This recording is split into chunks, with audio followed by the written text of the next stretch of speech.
Yes, indeed. Black Star Sports TV here with you. Coming at you this Sunday evening, man. We're going to talk to sports today, man. I got a special interview coming up with a young pro, man, just getting going. Lavars Carter out of Cincinnati, Ohio, man. Good prospect. Uh, Sorry about the little earlier technical difficulties just a few minutes ago with the original live stream. But, sometimes technical difficulties do happen. So, that's what happened today. But we hanging and banging through it, man, and we're gonna keep on doing what we do. Waiting for the brothers to get the new link and come on back in, and we're gonna chop it up some more. And get this thing rolling, man, and introduce a new fighter to the world, man. Lavars Carter, man, coming out of Cincy, Ohio, man. It's a hotbed of fighters, so it's gonna be interesting, man. We'll learn something here. Um, Yeah, I guess I chop up a little bit about my Cowboys, man. I want to talk a little bit about that event a little bit, man, because they disappoint me. Disappoint me in more ways than I can ever explain. Boy, I tell you. Amari Cooper, somebody to explain, man. I feel some type of way. I feel some type of way.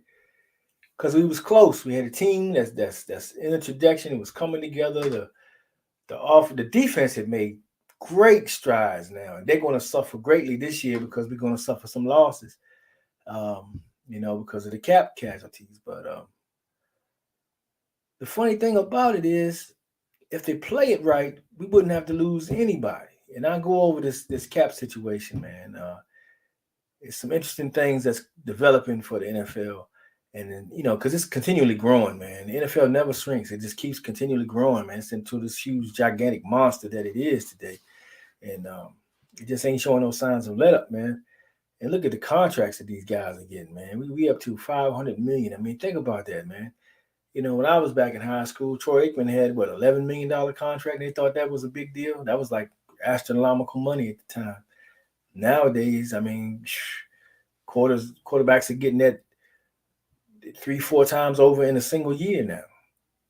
So that's how much it has changed, and that's how big the league has grown.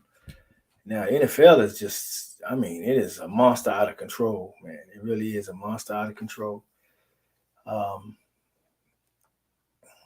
Yeah, I guess it's gonna take people a little time to find this live stream because now it's a whole nother link. It's another one to share out. I haven't shared it out either at all. Matter of fact, let me do that while I'm here.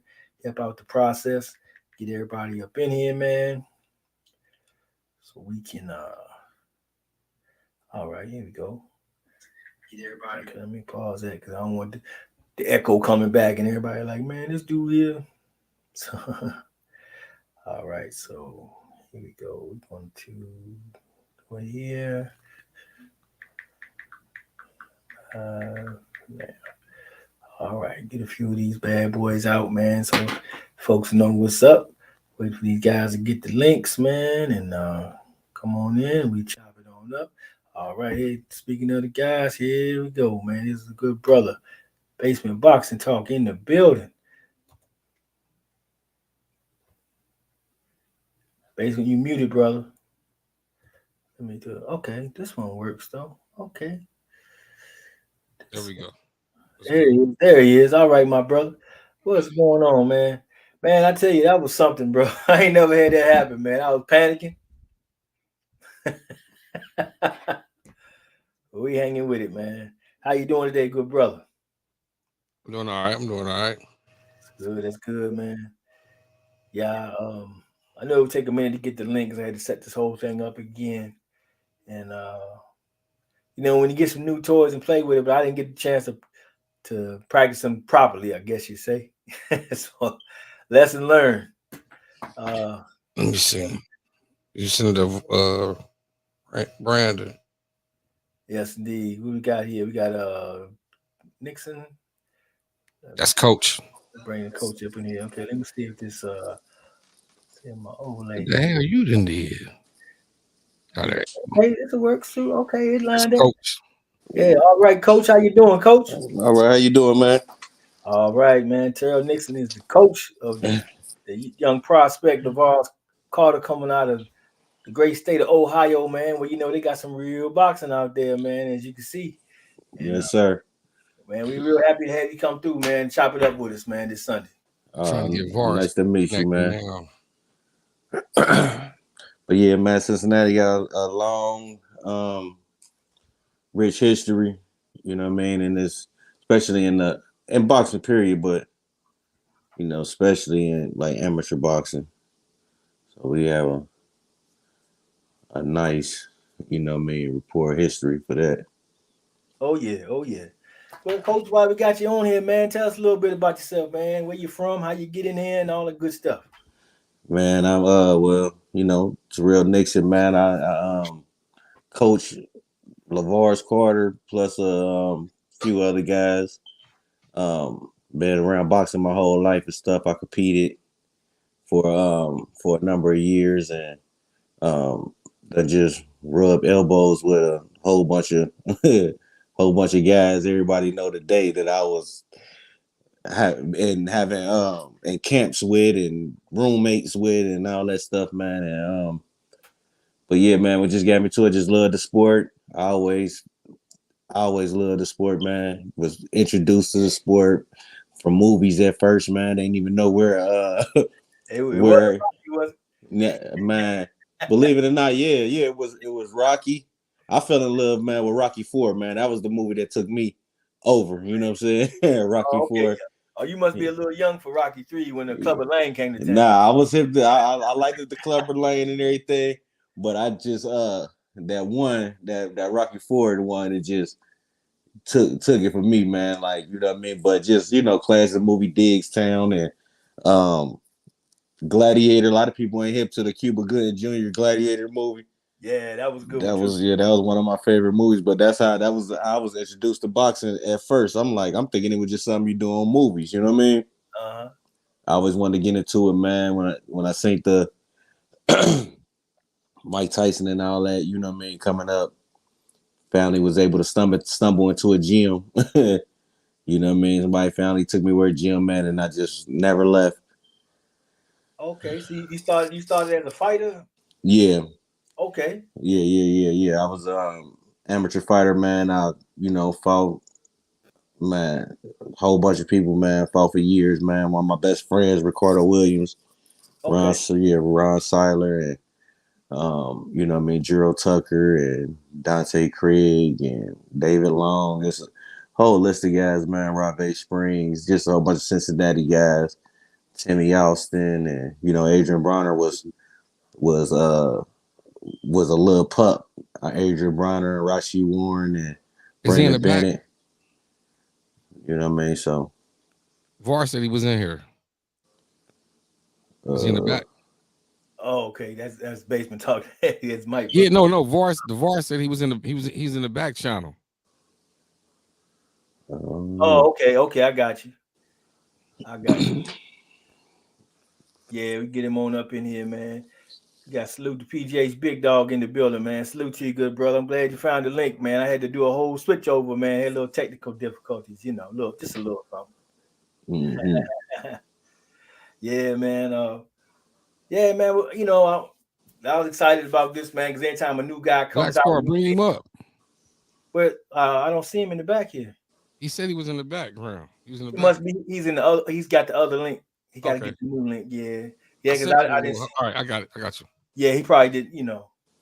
Yeah, but yeah, man, we really excited about it, man. Because anytime somebody new come out, man, you know what I'm saying, they come out, man.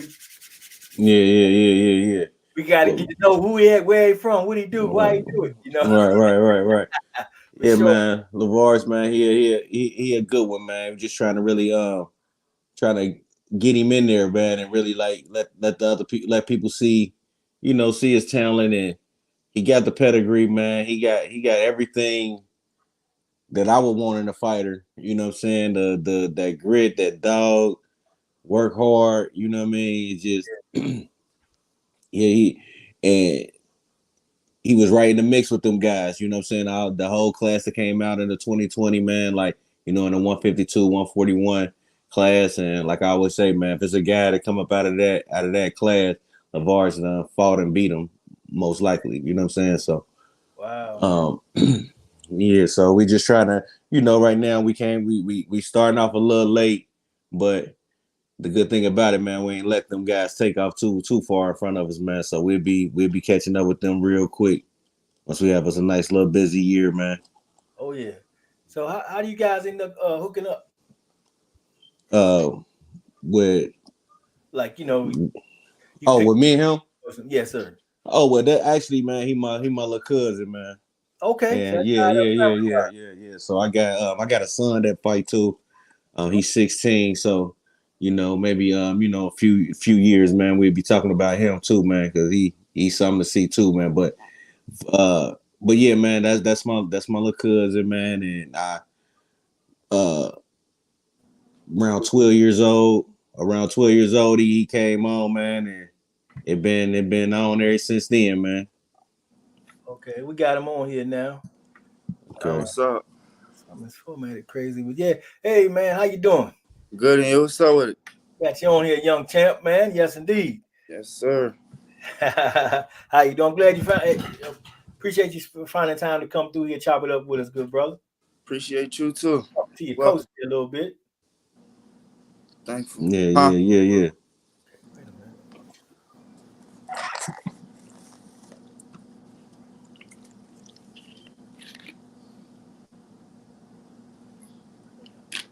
Man, I lost sound. Okay. Can y'all hear me? 1 second. I can hear everybody. Can you guys hear me? Yeah. Yeah. All right. How's it going, Rail? What's up, Vars? What's Hey, up with it? everybody. What's going on? Not much here, man. Just getting ready for next month and everything. Other than that, it's all good. Yeah. Getting ready, man. It's gonna be a nice little coming out party, man. You know what I'm saying? I'm predicting a little wipeout, one side wipeout. Real. One side wipeout, man. Get on to the next one. Oh yeah, that's the game plan. But I'm just excited to finally get it going, man. You know what I'm saying? Like, so I'm just excited.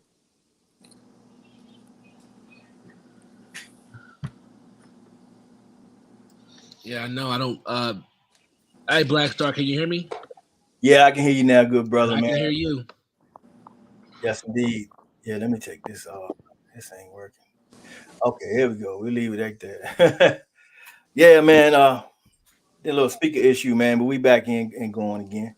Yes, indeed, man. Yeah, man. So tell us what got you into boxing. When did you first start and all that good stuff? I started like around, I was like 12, 13. Yeah, like 12, 13. Okay, that's a good age, man. See, we be talking about that a lot, about how a lot of the youth out here is not really up with the sport of boxing, don't really know a lot of the fighters, as they should. Mm-hmm. Now we need to add to that, man, by embracing the culture and getting in touch with the youth as far as that goes. Because I talk to young guys and they be like, "Man, I don't know who Earl Spence is." I'm like, "Man, come on, man, you Yeah. I gotta sit them down and give them the update. Then they got to go check and come back and holler at me." Then Mm-hmm. there you is, at that right age, 12 or 13, which is a good age to get out Yeah. there. And then how many guys out here like Deontay Wilder, wait till 19, 20 before they jump in. They miss out on a lot of good years.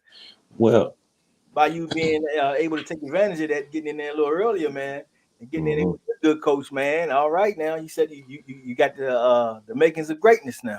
Mm-hmm. yes, sir. And it's just, man, I think, man, when it comes to like age, like 12 a good age. Like my son, he was 8 when he started competing, and you get that good pedigree and that good amateur experience. You get to see all different type of styles and stuff.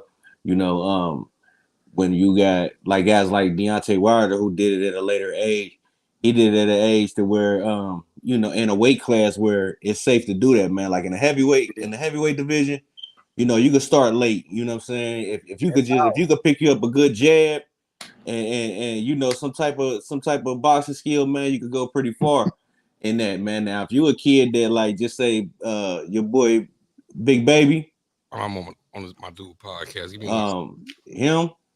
he been boxing since he was a kid, and he a heavyweight. He finna wipe them boys out. You know what I'm saying? Like he a heavyweight that really can box.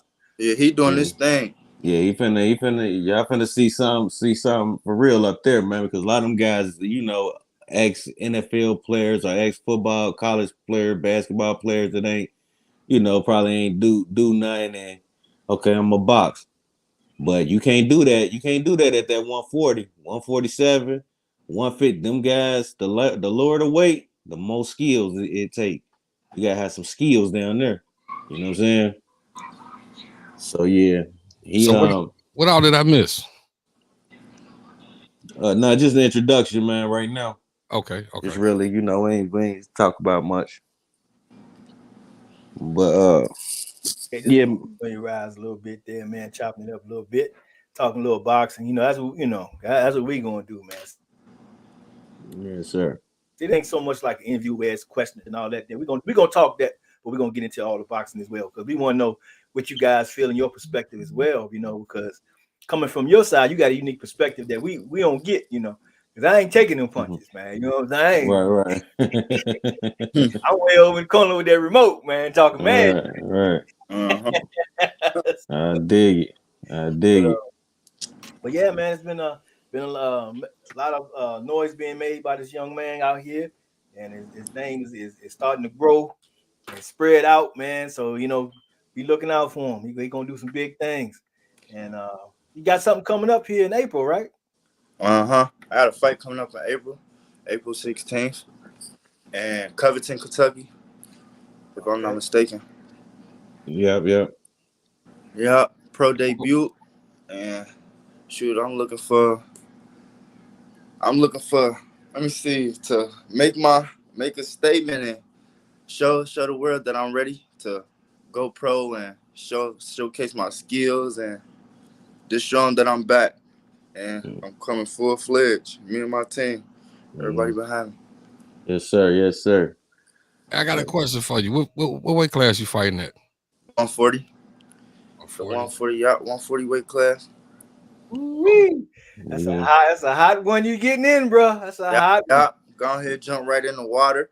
Hey, man, you gonna sink or swim, brother. You gonna sink or swim. Oh yeah, for sure. We go swim, man. We gonna swim, man. That 140, man. I think he a great size for that 140, man. Prototypical. Lavars like around about 5'10", 5'11" on a good day.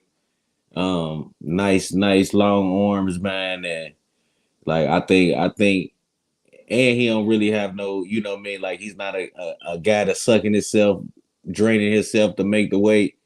You know what I'm saying? So I got a feeling, man, we gonna be some nice sized bullies in there, man. Some strong bullies in there. Yeah. You know what I mean? So I got a few questions for you. So you say you started boxing when you were 12, 10, you say 12? Yeah, yes, sir. 12. Tell us a little bit about your amateur record. Amateur record. My amateur record, I actually I went undefeated all the way up to 20 fights. And I went to a silver gloves tournament. I made it all the way to the last day, to the championship day, and I had lost. I took my first loss. So I was like 20 something, and now I was 20 and 1 and stuff from the last day of silver gloves. But that was the first tournament where I ain't had my coach with me, where I ain't had my cousin with me. I just went down there with a different coach and stuff like that. But I still did good, and I still beat the dude in another bigger tournament. And I know it was a qualifying tournament, USA Boxing. I know I beat him after that. Like I had ran into him again. I beat him, but I got a tremendous amateur record. I got like 80-some fights, and I know I can count my losses on my hands. Probably like 8, 9 losses. Okay. If I'm not mistaken. Good. So a lot of fights though, amateur fights. Okay, I got another question for you. What was it that made you stick with boxing? I interviewed another guy a couple of days ago, and I was asking him the same thing. I'm like, of all sports coming up, growing up playing basketball, football, baseball, boxing, what made you stick with boxing and say that boxing is a sport that you wanted to choose to do? I always liked to fight and stuff when I was younger, growing up and stuff like that. I'm saying where I lived at in the community, stuff like that. Yeah, I always was a fighter. Then it just like I wasn't even supposed to go to the gym. Like I had a cousin who had passed away, and then it was him and a friend. We all went to the same school, Mount Airy Elementary, and we had got into some little stuff. But I seen that they had fought each other. Then one of my friends, Messiah Snow, if y'all know him, he had brought tickets to school and stuff like that. Told me to come watch his fights and stuff. I ended up going. Long story short, I just ended up liking it. And I wanted to go ever since, but I couldn't go because my grades was bad. So my mama wouldn't let me. So one day I just snuck to the gym. Ended up going every day for real. Like, I just fell in love with it. I just liked it. I just caught on to it quick, too. And then I ended up finding out Terrell was my cousin and stuff. One day he dropped me off at home and stuff. My mom was right outside in the parking lot. Like, where you been at? Da-da-da-da. Like, then they end up seeing each other and stuff. Like, cuz, like, they end up, you know what I'm saying, what's up and all that. And then, ever since then, I've been in the gym with him and staying with him and stuff like that. That's Wow. cool. That's Isn't what's that up, something man. how a young dude that most people say, hey, man, he lacked discipline. He ain't going to school. Somehow he found something he loved, and all of a sudden, he disciplined. I won't go. That's good. Yeah, man. Right on, man. And he fell in love with it, man. And you just imagine how many other young ones out here like that just like him, they'll be like, man, this is it right here. Shoot, man. You know, that's what's up. That's good to hear, man. It's just like, I don't know. Yeah, just like I fell in love with the sport. I didn't even know I was falling in love with the sport, but once I caught on to it, like, oh yeah, this is what I'm gonna do. I just took off with it because I was already all into it. Like, I didn't even know I was in love with the sport, but I'm saying, I'm just focused up, and I just like, yeah, this is what I want to do for the rest of my life. So who are some of your favorite fighters? I got a lot of favorite fighters. We talking about today's, or well, let's start with the ones you looked up to before you got in, or when you first got in. Like, okay. Did you was like, I want to be Sugar Ray, man, or I want, you know what I'm saying? That's how we used to do it when I was young. You know, that's way back in the ancient. Oh yeah. When I was younger, I looked up to fighters like Rashi Warren, AB, E Bunny, and all them. That's just because that was you know what I'm saying, Cincinnati area, Ohio area. You know what I'm saying? Coming up, they was hot. They was killing the game. Yeah. And it was a lot of them. It's a lot of fighters. Andre, I'm about to say, what's his name? I was about to say Andre Berto, not him. Andre Ward. It's a lot of fighters. I don't know why I'm thinking too hard like that. Nah, I'd be like that. Your brain, your mind is shut down on you, though. Mike Tyson, Sugar Ray, like you said, Sugar Ray. Not Lomachenko, Rigondeaux. Yeah. Rigondeaux. There's a lot of fighters. I got a lot of fighters. Yeah. See, but that's funny. We talk about this on this show all the time, even on my brother Basement. How the influence of that with the youth, you know, because you know we big on that type of thing. And how when you was asked that, the first thing you talked about was the fighters that you saw for yourself that was around the way right here. Before you said Sugar Ray, before you said Mike Tyson, before you got to any of them, you got to them homeboys first. Because that's what you saw every day. And that validates the point of everything that we be talking about when we be chopping it up. Exactly. You know, we talk about how the importance of the youth and getting in the fight game, and how it can be used in it's a much deeper issue, but we talk about all that as well. But boxing definitely plays a part. It's always been a part of our culture, and it seems like lately it's taking a little step back, but we trying to bring it back. Trying to do whatever we can to run our mouth and put it in the ear of the youth to let them know, hey man, we got a great history here, and they can't nobody match their boxing history with ours. Hell, we innovated the sport. It wouldn't be no boxing if it wasn't for us. We innovated this thing. We developed the sweet science. So a lot of the young bucks don't know that, but we let them know. We gonna let them know. And when they see young guys like yourself come out and doing what you're doing and saying what you're saying, and you telling your story, man, that's gotta rub some of them elbow. They're like, man, I feel the same way. He right. Shoot, man, let me go down here and see what I got. A lot of them gonna come out there with bloody noses, but that's okay. At least they tried. Sure. Hey, I got another question for you. Since you said you had a lot of amateur fights, Can you tell the people like some of the names of some amateurs that you've been in the ring with, or even some that just didn't probably didn't turn pro, or some of the guys that didn't turn pro that you didn't spar with coming up? Yeah. It's a lot of guys I done fought, top guys. I done fought like all the number 1 guys, number 2 guys. I done beat. We done beat. See, man, one thing I can tell you about this was the funny thing about Lavars, man, is that this is like say some funny stuff about this guy, man. Like he don't care about like when we used to go to tournaments and stuff, and like we go to tournaments and yeah, like it'd be a top guy. Everybody know who it is except for Lavars. You know what I'm saying? Like, and Lavars to get in there and fight him, beat him, and they'd be like, everybody be coming, man, you beat so like when he beat Tiger Johnson, what's his real name? Delonte?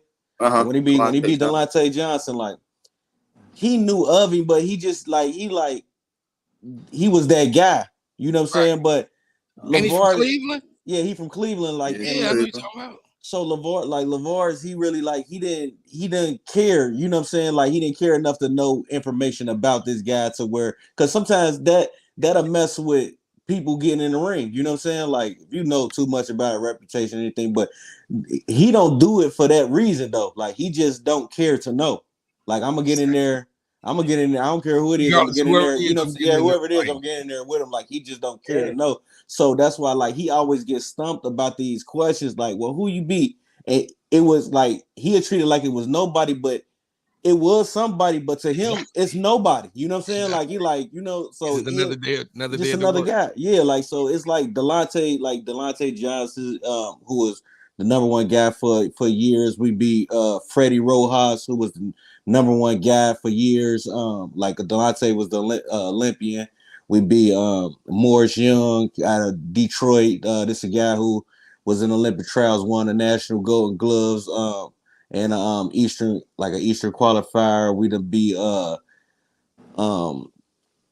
what's the like any like man. We done fought all them. We done fought all them guys. Even Kelvin Davis, Keyshawn Davis' brother. Marcus Davison. He was one of the top guys. Yeah, he was the top guy at Kansas City. Freddie. Yeah, that's what I said. Freddie. He beat his little brother, Emmanuel Rojas too, was the top guy.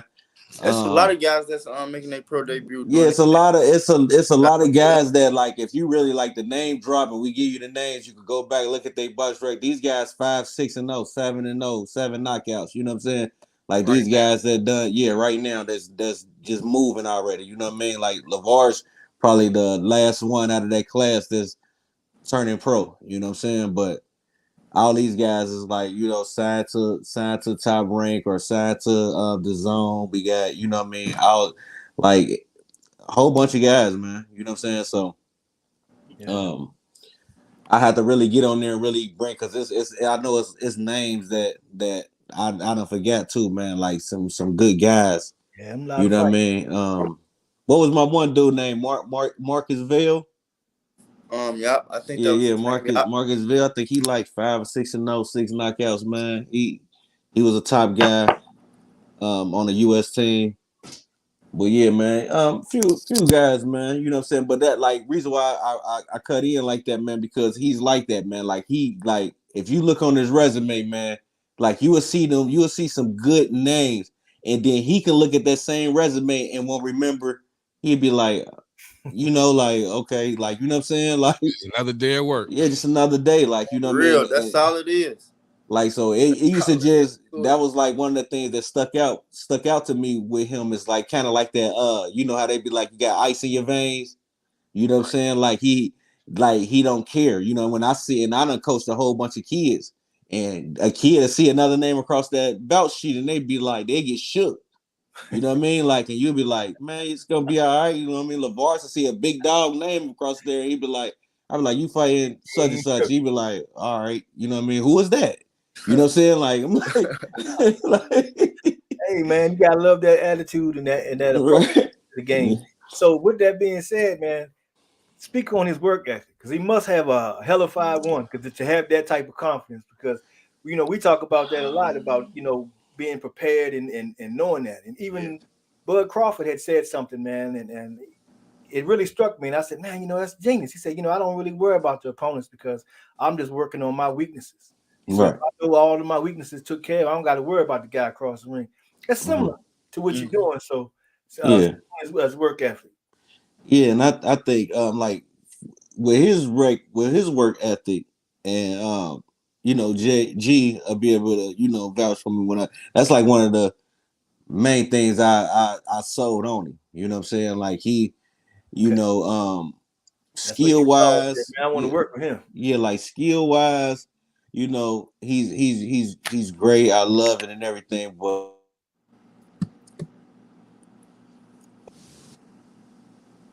hello. Yeah, we hear you. Can you hear me? Yeah, we can hear you. Okay. So yeah, like as far as work ethic, you know what I mean? He right there up at the top, man. Like I always tell people, like, nobody work hard. You know what I'm saying?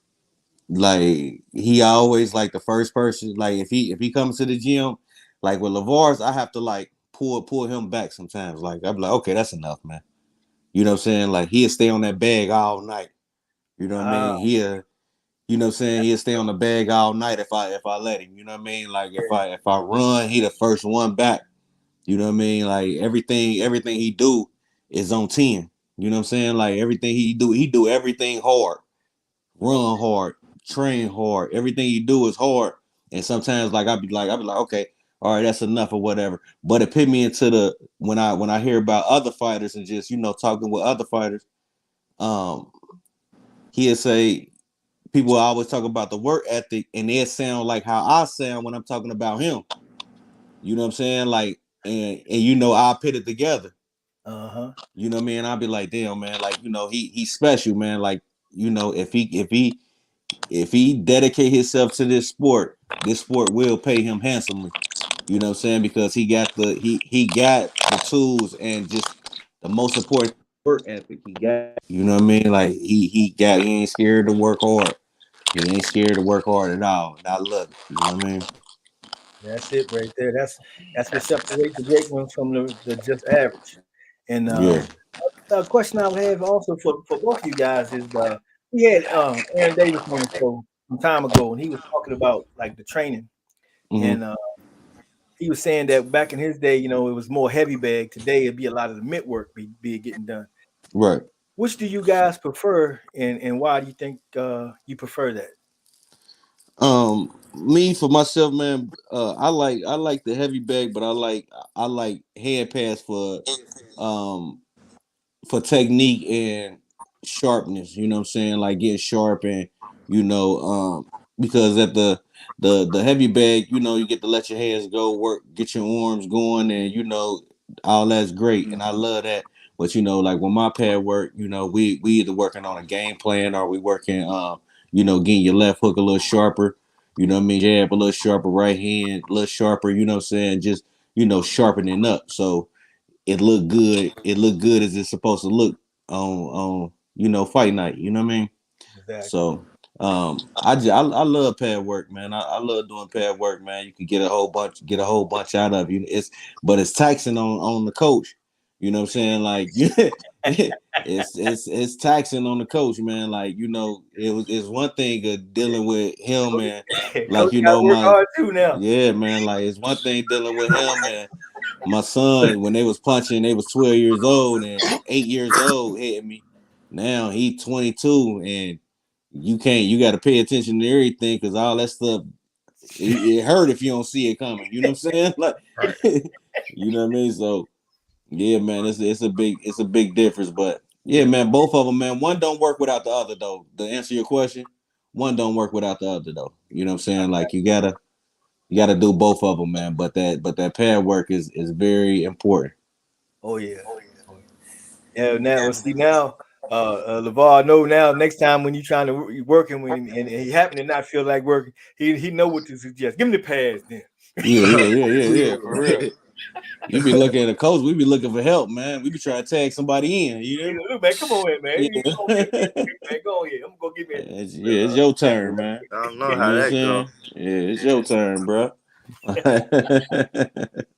I got a question for the champ. So you say you coming in at pro debut at 140. Yeah, So 140. with that being said, where do you see yourself if you could fast forward and go 10, 15 years from now? Where do you see yourself ending your career at what weight class? What weight And class? what weight class do you see yourself ending your career at? No, that's a good question. Probably like around. Cause I was start at the 140, start ranking them up right there. Probably at like 150. 150. Yeah, Nah, I 150. don't think so, man. I think you know when you get 147 or something. nah, man, that's one weight class up, man. Once you know, man, once you you start getting you some money, man. Your You habits good. change, man. Your eating habits change, man. You know what I'm Yeah, saying? buddy. People start to, you know, you think about it, man.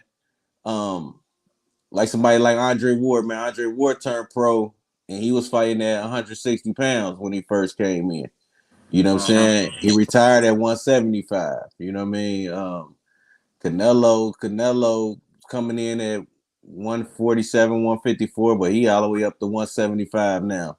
Yeah. You know, Bernard Hopkins, you know what I mean? He was campaigning at 160, 154, 160 for years, mainly at 160 for years. You know what I mean? And he eventually started going up to that 68, 75. Same thing with Roy Jones, Pacquiao, even Floyd, man. Floyd came in 126, 130, retired at 154, Yeah. 147 competing. So I'm thinking, man, between your stature, 140 right now, 10 years from now, I'm thinking somewhere around 60, 68. Yeah, I was gonna say 62. I'm But I'm thinking about still growing. I ain't, 160. Yeah, and I like know I ain't done filling out. I'm thinking about 160, man. You know what I mean? Big hands, feet, you know what I'm saying? He gonna widen out a little bit. You got the height for it. You And know you what I got mean? the It work just affords you.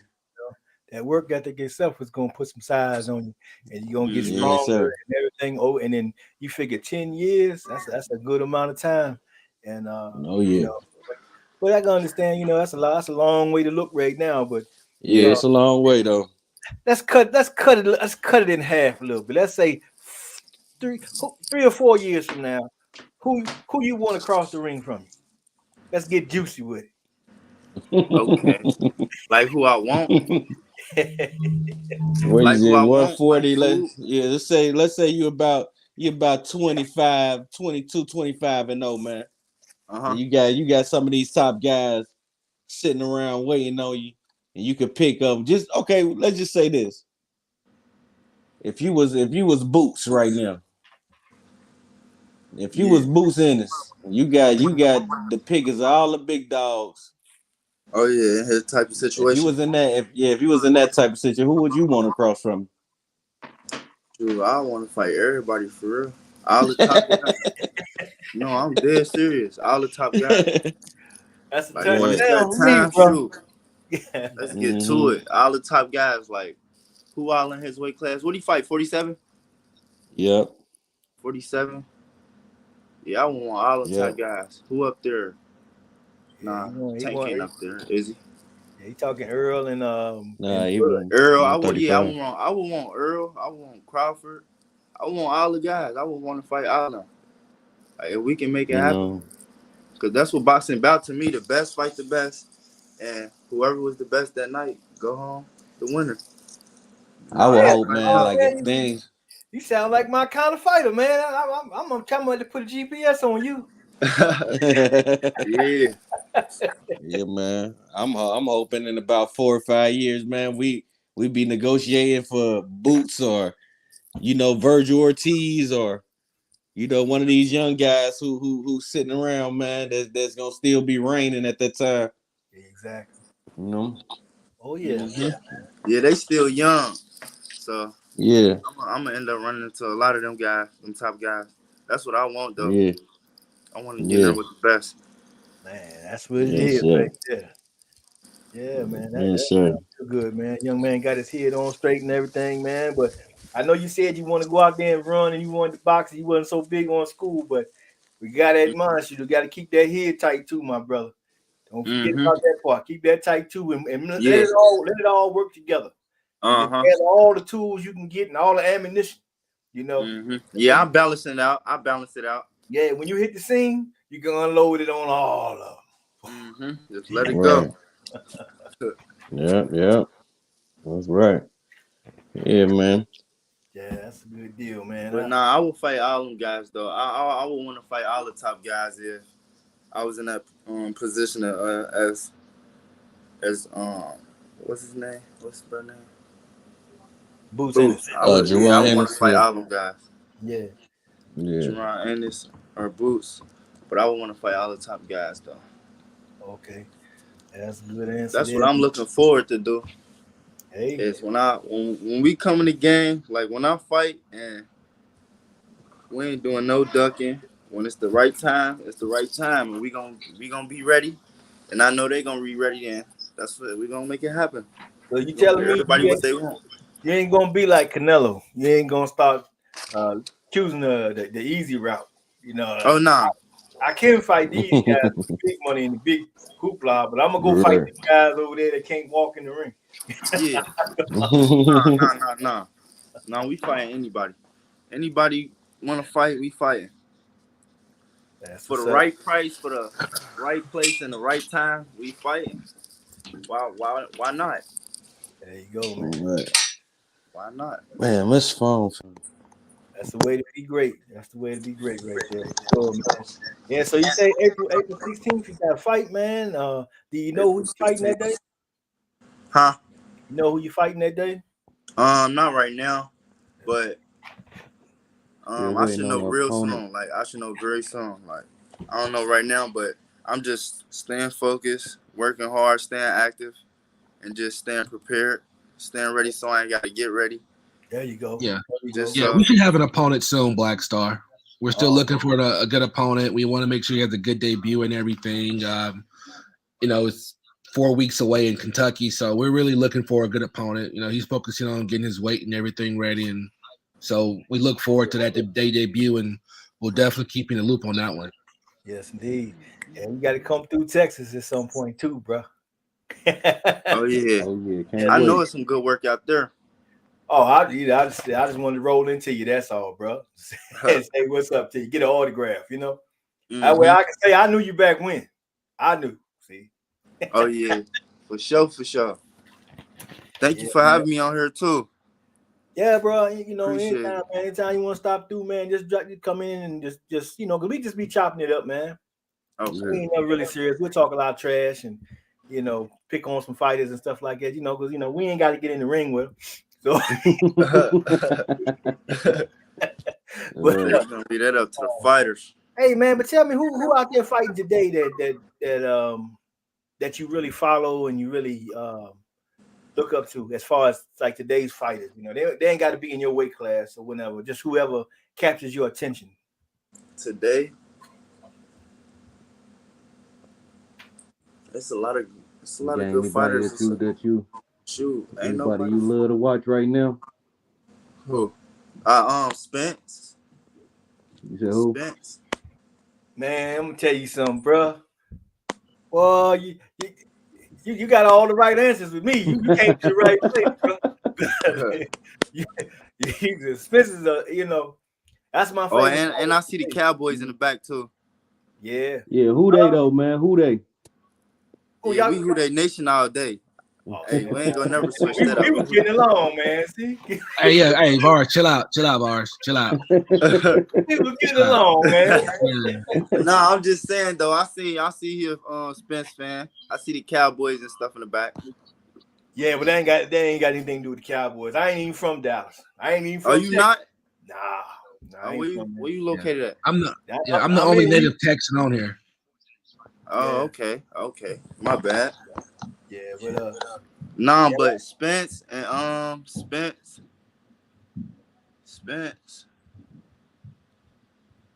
Spence, shoot, Tank. All the guys I really like. It's a couple. But them the guys I really see like.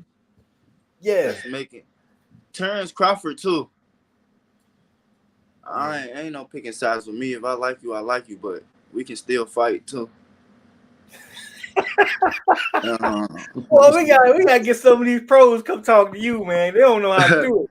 They don't know how to do it, man. Nah, for real. I'm just keeping it real. Now I'm gonna ask you this though, since you like Earl too, man. You know, I'm a Earl Spence guy. I don't care. I'm biased. I don't care. But what is it about him that attracts you to him? That you look at and you say, man, that's special. Because a lot of people say, well, he don't really have no frills and chills, but he don't look special, but he does things. So that's the same thing with me. Because that's the same thing with me. A lot of people say, shoot, he don't look special, or he ain't, I don't think he, but every time it's time to show up and get the job done, it's done. It always get handled. And I always come out on top. He always come out on top. So I just look at me and I just see like, oh yeah, we got some similar, something in common that I can relate to with him. So, and then I see that he a humble guy, and I'm saying he one of the top pound for pound, and that's it for real. That's real. That's real. Recognizing real what I'm seeing, because when I listen to you talk about how you like to train and your coaches talk about how you do it and everything, your approach and the way you talk about going after opponents and stuff like that, it all line up the same with him. That's why I was saying, what is it that you see? Because you see yourself in this guy. That's what it is. And what you're doing is what you're trying to do. And that to me says a lot, man, about you as a young man going forward in this sport. You're the kind of guy this sport needs, man. And you keep doing what you're doing, but you pay the bills by all the hard work. Don't let nobody outwork you at nothing. That's number one. You know, I'm a football guy. I ain't going to the ring. I ain't have a gym in my neighborhood, but out football, and that's my philosophy to approach it. It's the same thing in boxing to me, and those hard workers that go out there and they just, I take on anybody. I don't care. I ain't worried about you, because I know I'm in there killing myself. The fights are easy. That's nothing, because ain't nobody, you ain't gonna get in there in the 11th round, 12th round and be smiling at me. You're gonna be looking for your mama. You're gonna need some help. Hey, ain't nothing like that, man. Fourth quarter, you look across that dude over there, and you over there talking about, shoot, boy, I got a whole nother gear. Nah, for real. It's serious when you step in that ring, boy. Yes, sir. Yes, sir. And I like your approach to it and your attitude, man. And you got everything you need for success, man. Just keep at it. Don't let nothing distract you, because don't nothing else matter. Focus on your goals and go get them, young man. Go get them. That's what I say. Thank you. Appreciate it too. Yes, sir. We're gonna keep an eye on you. I'm gonna holler at Brandon and everybody. Hey, man, what's going on with the young bro? What he doing? Where he is? Look out for definitely do. I'll be hollering at you. Okay. Definitely do that. I'll be checking in with you too. Yes, sir, man. You and the coach, man. It's been a pleasure having y'all on here, man. But you ain't got to go nowhere. We can hang out and talk some boxing if you want. It's up to you. And coach, because it looked like his camera went down. But yeah, man. Because that's what we do around here, man. Yeah, it don't matter. It don't matter. Yeah, indeed, man. Yeah, no, 16th, man. When you have that there, man, I wish I could come out to check you out, man. But I'll be seeing Earl that day. Okay. I catch you on the next one, though. I put you on the list down the line, man. Yeah, I'll be on one of them big cars very soon. Yes, sir. Mark my word. Yes, sir. That'll work. That definitely will work, man. I'll be on the big car very soon. Yes, indeed, man. Yeah. But what? I got a question for you too. Yes, sir. What got you into interviewing podcasts, stuff like that? Well, see, I'm a little older, man. I'm in my 50s, so I can't do nothing no more. I can't run and everything like I used to stuff. So I sit around and talk sports all the time. Problem is, I was sitting there talking to my wife, and she told me I need to do something with that. So you looking at the YouTube, you need to go ahead and make you one so you can go talk that over there. Yeah, might as well. here I go. You know. Yeah, cause stuff like this, I get like I soak a lot of stuff in. Like I just go into sponge mode a lot of times. Like I just sit there and listen to a lot of stuff. Like, then I just at the end of the day, I just take a lot of it and just let me see how I put. I just use it. I just go along with it. Like this. I'm thinking of podcasting and stuff, or getting a YouTube channel and stuff, doing stuff like that for my boxing career. Hey, it's a good thing to keep you focused on what you already focused in. Mm-hmm. And the more things you have that draws you into your goals in the subject that you're in, boxing, the better. Mm-hmm. Because you got so much out here that's gonna want to pull you this and that, you know. Yeah. You know what I'm saying? So that'll help you maintain your focus. The deeper you into it, that's what's gonna save you. Because if you half in and half out, as you can see with Sean Porter in his last, you being half in and half out, get you sitting on your backside looking up at the man talking about, damn, I let him get me. No. You keep yourself in the gym, and it's gonna show up on fight night. And that's what happened. And even his father was like, he wasn't training and nothing. And there was videos where he was calling him out, saying that he wasn't. And then when you see the fight, you see the result. And that's the difference, because you know, Bud ain't playing around. Bud in the gym. And he in the gym every day. And that proved to be the difference in the end of that fight. You know, so always remember that, man. And you know, like the great marvelous Marvin Hagler said, it's hard to get up and run in the morning when you sleep inside the sheets. That's deep. Nah, for real. It takes a lot. True champions. True champions. Yeah, we seeing that with Canelo right now. So he getting all that free money. See, he ain't got to grind as hard as the rest of the guys out there. So he said, he's smoking these guys, man. Yeah, he know. You know, they handpicking him, and they talking about it. They put a belt on some of these guys, and then they make a fight with him. You know, these guys ain't no champions, man. You can say he beat champions, but he ain't fought nobody that the people even recognize. Don't nobody know Callum Smith, man. Walking around looking like Popeye because he kept hitting him in the arm. He need to get his butt in there with Jamal Charlo and stop playing around. Yeah, he need to get in there with Charlo. Yes. You don't want him. He ain't in no hurry. He can say whatever he want to say. His fan base can say whatever they want to say, but he ain't in no hurry. He got every excuse. Well, why come he won't fight this? And why he won't do that? You know, that's the first thing that come out their mouth. He said, because you heard what he said, his response was, because that's going backwards. Like, what do we get out of that? What is that proving? Hey, I got a question for you, champ. Who did you pattern your style after? My style? Yeah. Who did you pattern your boxing style? Was it some boxer, somebody that you looked up to that you said, well, I'm gonna take some of their skills and take some of their skills? I do that with everybody. I do that with everybody. Like if you a good fighter, or I like you, or you got something I can use, or I like it work in the ring, I'm gonna take it. I do that with everybody. Like, anybody in particular? I don't think nobody in particular. I just see something. You know how it is when you just see like, oh, I gotta try that. I gotta use that. Put that into my arsenal. And Real always tell me the stuff. When you see stuff, just capitalize on it and learn from stuff like that. Go in sponge mode and just use it and try it in the ring. So you sound crafty. See, when you watching little stuff like that, you're looking for little things to do in there that the opponent ain't never seen, but catch your eye. See, that's that sweet science right there. Yeah. A lot of people catch you sleeping on it. But that's where greatness lies, right there.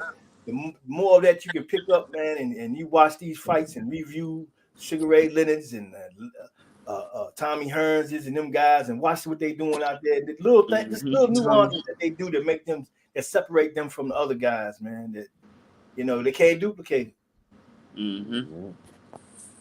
No, I definitely use a lot of stuff from everybody, and you know what I'm saying, switch it up. I guess I'm putting a lot of stuff in my arsenal. There you go. I learn. There you go. Man, I tell you, man, it's the best teacher, man. Man, I tell you, I feel pretty good about this interview, man, with this young man here. I tell you, I'm looking forward to this, man, because I know I'm gonna hear some great things coming in the future, man. For sure. Because these are all the things that we always talk about that we like to see in fighters and exhibit, and possessing you at a very young age, already possessing that, man, say a lot, man. That speaks to maturity, you know, and you focused, driven.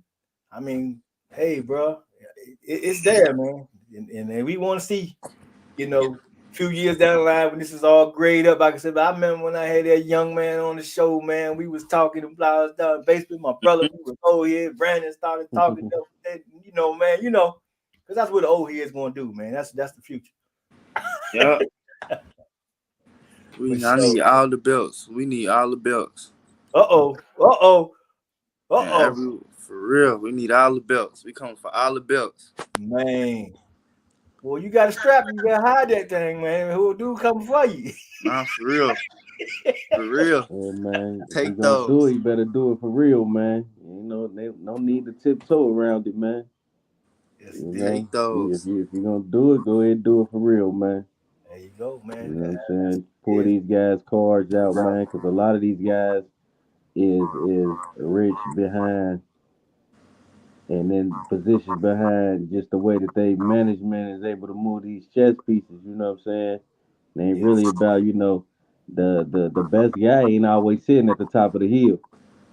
You know what I mean? And so that best guy might still be in that crock pool, man. Just still just taking these other guys out. You know what I mean? So I just hope, man. I hope he able to, you know, mature through this experience, man. And you know, we make all the right decisions, man. And he make all the right decisions and give himself the best chance to be successful in the sport. You know what I'm saying? That's all I ever want from you, man. Just give yourself the best chance, man. You know what I'm saying? And you can talk all the shit you want to talk. You can talk it. You know what I mean? But as long as you give yourself the best position, you know what I mean. You all right. You know what I mean. So I just feel like, you know, on an even playing field, man. I like my dog. You know what I'm saying? If we both, your guy in shape, my guy in shape, my guy focus, your guy focus. I like my dog. I like my guy in that situation. You know what I'm saying?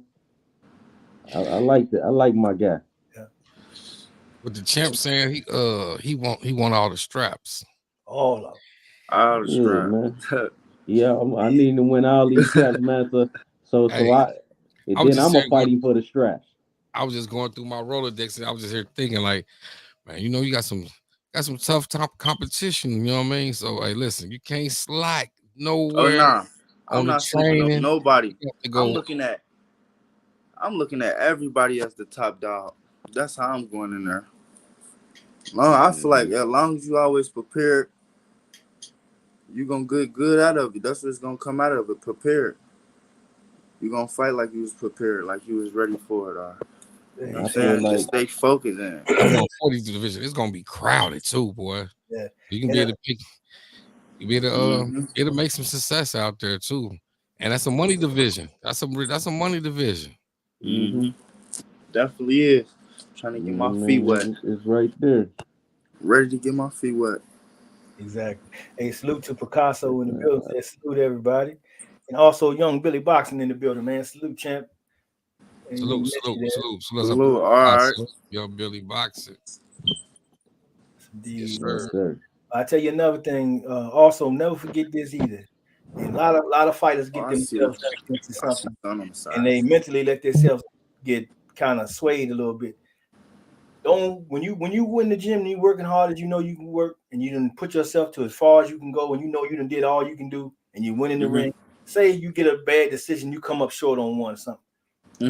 Don't let nothing discourage you. Get back in there, keep working just as hard as you ever been, and keep putting it in and keep putting it in. You know, because that's going to benefit you. Because a lot of guys get knocked off their game on that, and then and because the public always got something to say about a loss, and the loss don't got to be a really bad thing. Sometimes 115, 114 or something, and it's just an edge, you know. But either way, you don't let nothing dissuade you from your goals, you know. Nah, you right about that, though.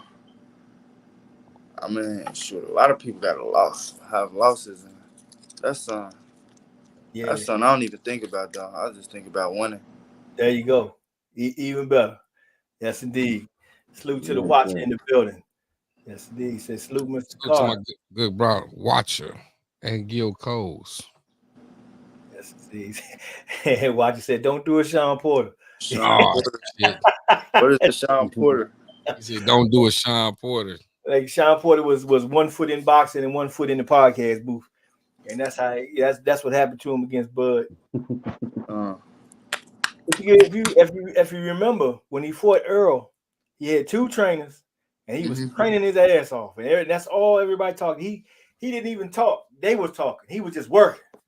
Then when he gets in there with Bud, and he's talking and laughing and doing, and got a podcast, and he's Showtime, and all that. Then he gets in there, man. I ain't see the same determination to me.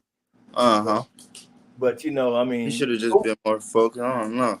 Yeah, because we had said on here before that fight was ever made that he was already 1 foot out of boxing, and he proved it right. My bad. Because I mean, it was a good fight. He gave a good struggle, but at the end, that was that little separation.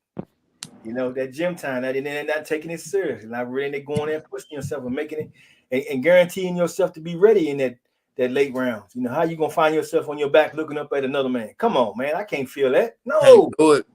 Can't do it. That's raps. Man, where Popeye with that spinach can, man? I need something. I got to get up off this month. For real. Oh man, I had a question for Coach. Yeah, man. Yeah, We're just gonna make a good statement this year, man. We're gonna make a good statement this year, man. That's Team Carter, man. We gonna bust the door open, man. I'm super confident, man. Like as soon as the 16th get here, man, we officially got that first one on out the way. It ain't gonna be no looking back, man. Like he can vouch for you, man. He can vouch for me. I've been telling him ever since he was 12 years old, man. Like, bro, you special, man. It's something special about you, bro. Like, you got something going on, man. Like, you know what I'm saying? And I know, like, amateur is different from professional, but you know, the amateur is where you get to gauge it, right? And you get to really see your guy in there with what other people consider top talent. And when your guy getting his hand raised more than not, you know what I'm saying? Like I'm like something stay down, man. Stay focused, man. Like this come a little too easy for you. Which could be a good and a bad thing, you know what I'm saying? Mm-hmm. And it was a bad thing at sometimes because you might and the crazy thing about it is, you know, even when I don't pull him off the couch before, man. I done pulled him off the couch before, man, and took him somewhere and to I done sent him somewhere to get his ass whooped. The proof a point, man, and it don't happen. You know what I'm saying? Like, and then, you know, it'll be it just, you know what I'm saying? Like when you just see something just come so easy, like, you know, and you be like, okay, man, like, well, you stay down, man, stay focused, man, and get what God got planned for you, man. Yeah. You know what I'm saying? He got it right there for you, man. The only thing you got to do is just stay down and do what comes easy to you. Yeah. Hey, it's over. You know what I mean? So April 16th, man, when he come out, man, he gonna be in shape. He gonna look good. He gonna do what he's supposed to do. Like I always tell him, you know what I mean? If a guy ain't supposed to be in there with you, get him on up out of there, but we don't get paid for overtime. You know what I mean? So with that get it on, get that on over with, and let's get this ball rolling, man. So I'm excited. I'm happy. I'm, you know, with all the help that we got, the team that we got, you know, and we're just ready, man. We just, you know, I'm just ready for the world to see what I already been saying. You know what I mean? So exactly. Man, and that's the watcher come in and talk. He says maybe he Carter can smoke Blair carbs. He's starting it, man. He's starting stuff.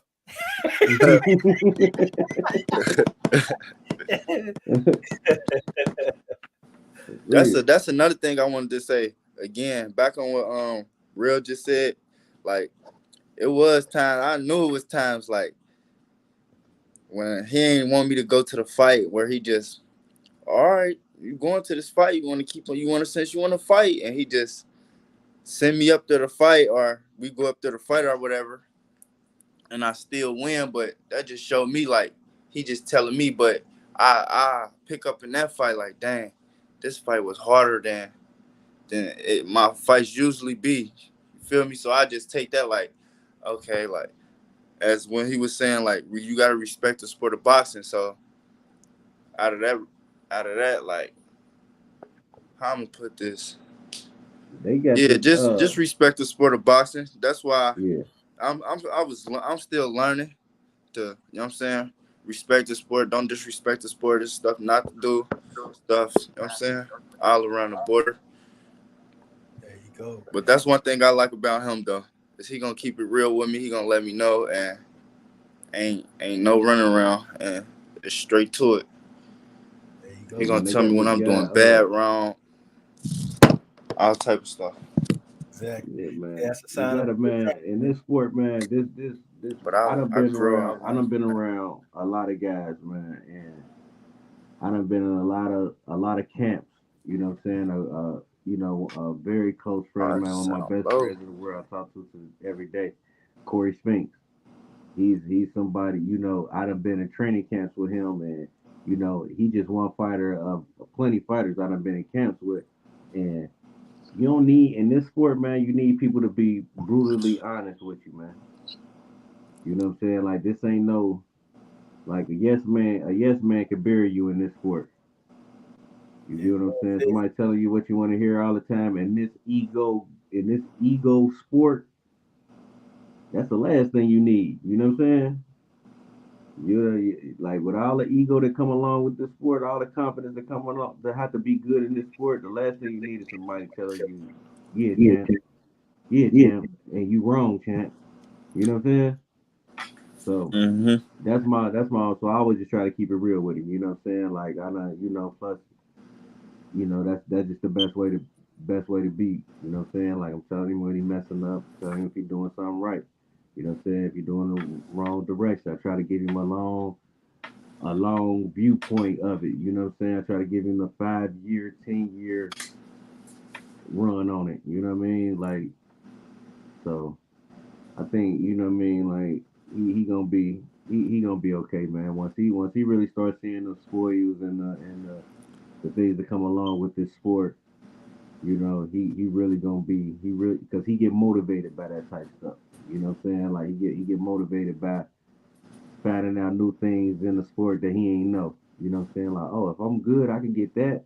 Oh, if I do that, I could do that. Oh, okay. You know what I'm saying? Like that's the type of kid he is. You know what I mean? Like he gotta see it like, oh, he get okay, if I keep doing I could do that. All right, well then that's what it is then. You know what I'm saying? Like so I just need him to just really put his eyes on the sport, man. I think once I get him to Vegas, man, he gonna be once he see the stuff that's going on because the thing with Lavars was so crazy is that even with all this stuff and everything documented, man, if you would do your own homework on going into his resume and the people the stuff the tournaments he won, you more than welcome. But he wasn't pampered like these other USA guys that was traveling and going to different countries and going out seeing all these different things. You know what I mean? He was for some reason he was getting passed up on it, so he wasn't exposed to it. You know what I mean? So the major things to really see the exposure to motivate you, he never got, in my opinion. So now he's a professional. He ain't got no choice but to see this thing. You be successful in this, man. This stuff gonna take you all the way around the world 10 times. So, like I said, man, previously, I'm excited, man. Like I know what get him going, man. And once he sees certain things, it's sky's the limit. Yeah, see, that's the beauty of the trainer to be able to have that foresight and oversight to see and recognize things like that, help guide you through these things that is coming and it's going to be new to you. But also keep this in mind as things come and as your success goes, as you keep working hard, work with that hard work going to come success. It's coming. So when it comes, you just take it, digest it, put it in perspective, and keep on moving. It ain't going nowhere. It's going to be right there. Whenever you done doing whatever you got to do, it'll be right there. It ain't going nowhere, you know. So just keep that in mind. And G5 Gabe in the building. Salute to you, good brother. They got a man. I'm trying to think of this guy name, man. What was the guy name, man? You beat at the last chance qualifier out there in California. He got the I think he up for like knockout of the year, like last year, and I think he got like Vargas. What? Huh? You said Vargas? Nah, it ain't Vargas. I think his last. I think is it Antoine? Who got knockout of the year? You remember he signed with Top Rank, man. He down with Shakur now, but you had beat him in the last chance. Named Antoine Cobb. From Chicago? Antoine Cobb. Huh? He from Chicago? Yeah, from Chicago. Oh yeah.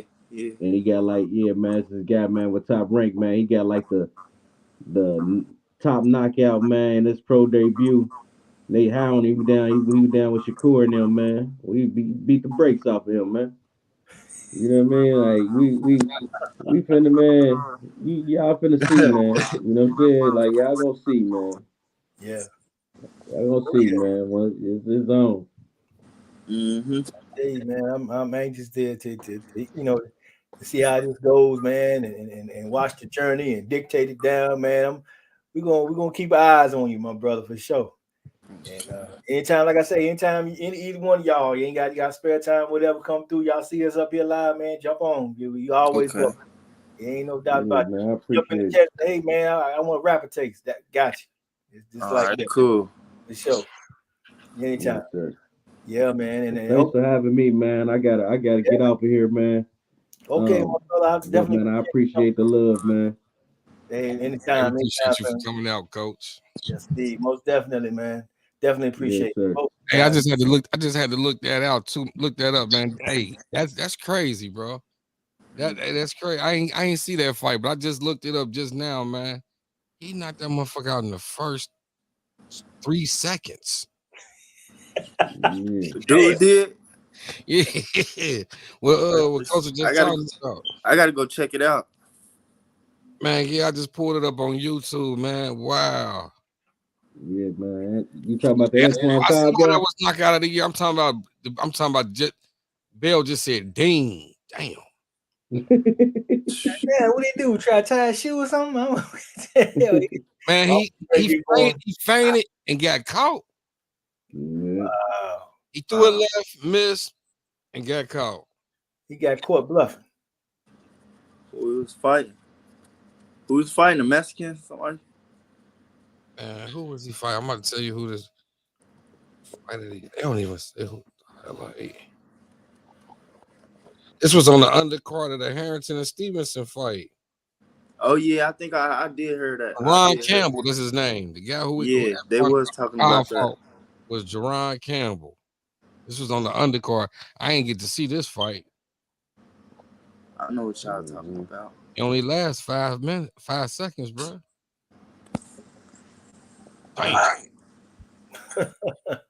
It's a light show.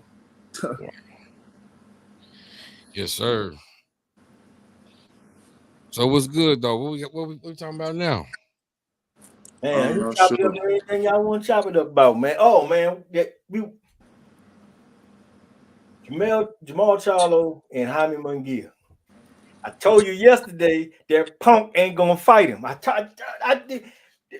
Man, they already. How you gonna have a done deal? And 6 hours later, in the same day, the fight done fell through. Something done went wrong. Oh no, we ain't Charlo fighting who?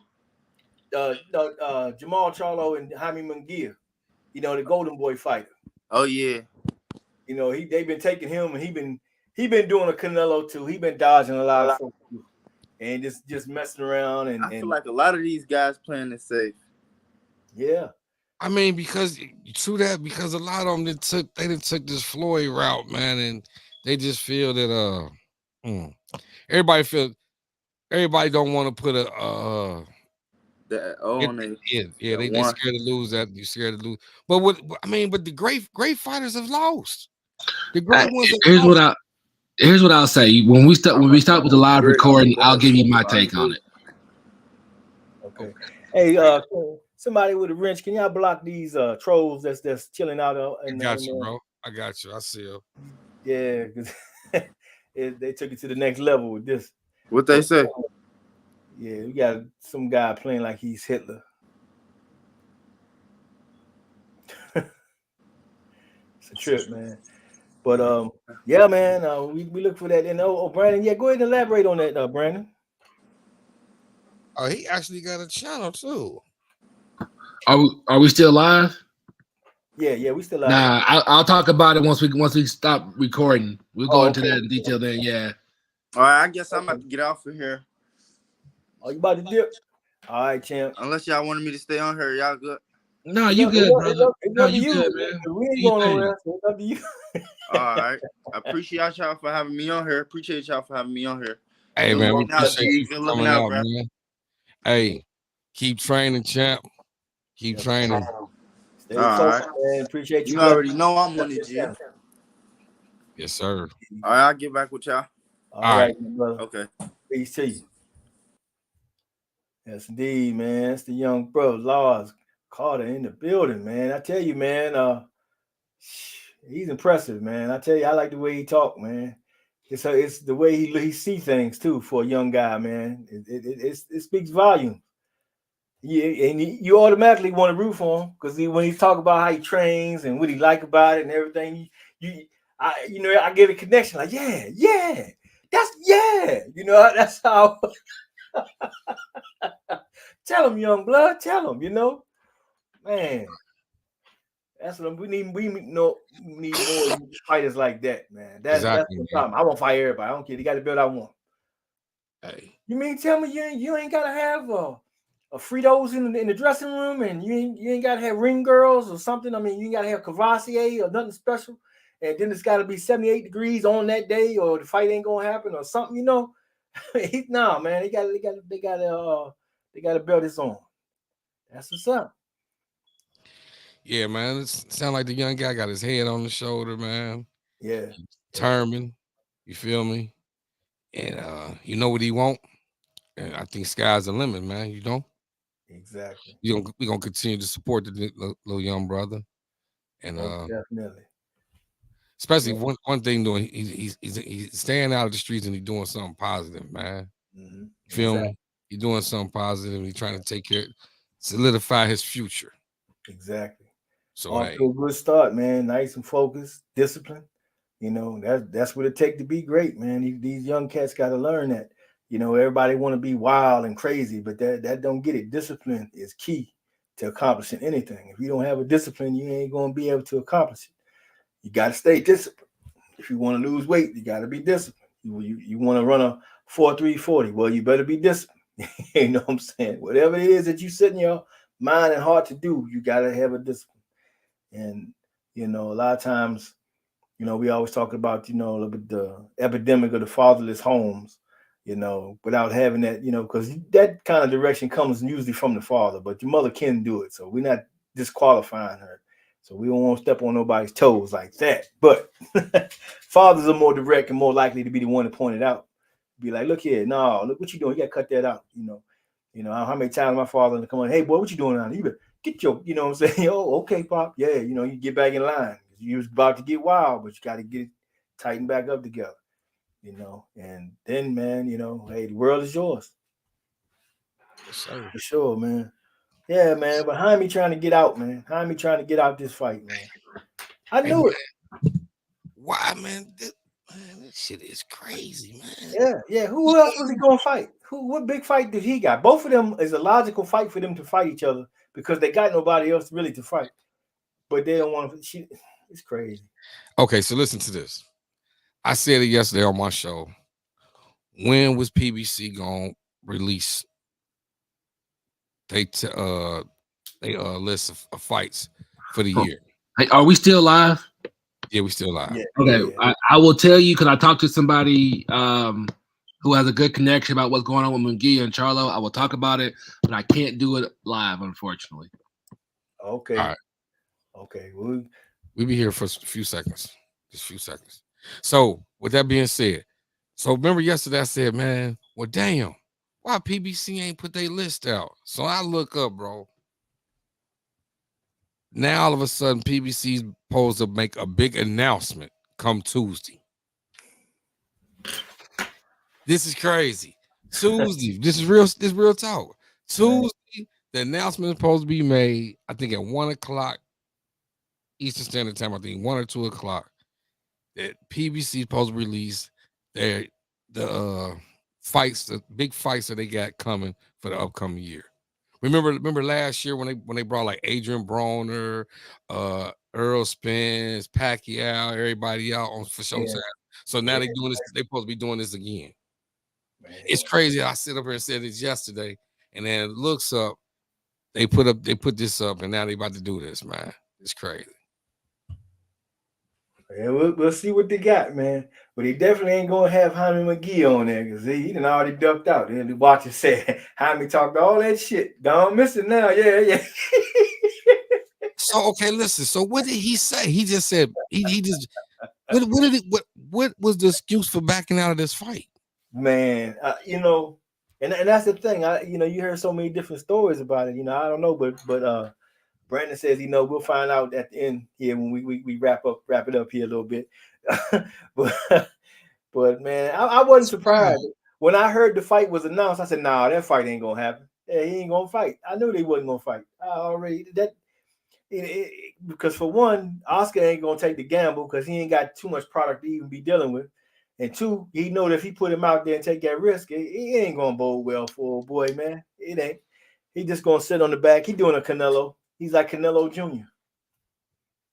He'll keep fighting all the zone fighters from the UK. They seem to have a good relationship over there. They're keeping each other paid though. Mind you, they're keeping each other paid. Yeah. You see, but see that's the thing though. But here once again, this is where the fighters, PBC fighters, I'll say it like that.